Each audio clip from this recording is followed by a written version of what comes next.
inshuti zanjye bavandimwe, nongeye kubasuhuza kandi nongeye kubaha ikaze muri iri somo ryo kwiga gucuranga umukunga cyangwa se gusirimba. Ni isomo rya 12, episode ya 12.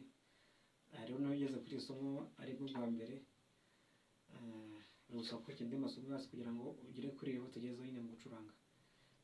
Rero mbahaye ikaze, ngiye muze mbereke iyi baze mucunga uko igenda buhoro buhoro kugira ngo buri muntu wese abashe kuyibona.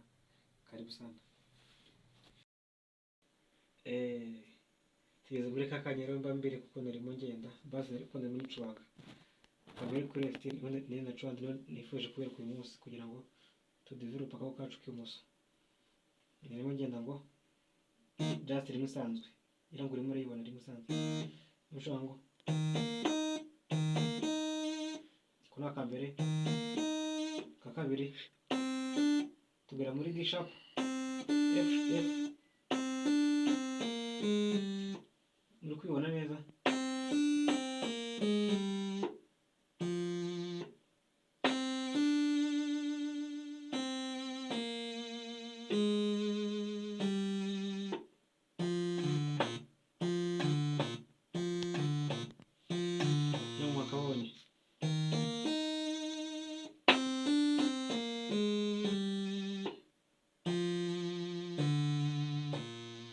Kambere tunasubira kujya mukubone neza.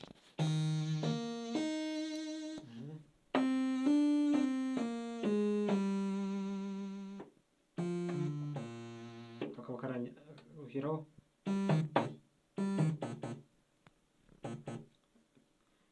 aho turi gusoza turi gukora inshuro ebyiri. Hano nako turi gusoza kuri C sharp, sibyo?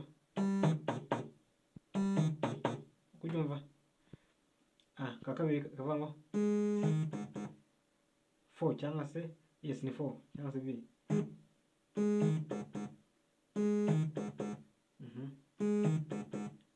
Kambere kakabiri tugasubira kuri rimwe. Mbese 1 4 1 5, sibyo? 1 4 1 5.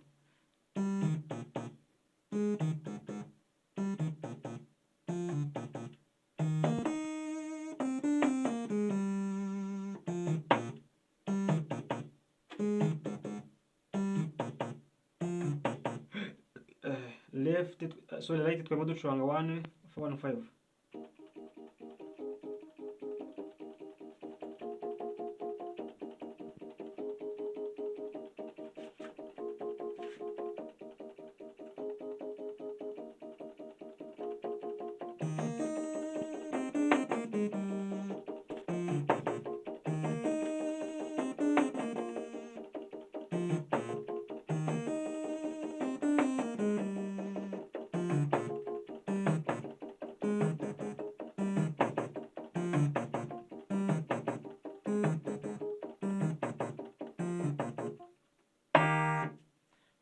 Murakoze kuba nanjye muri isomo.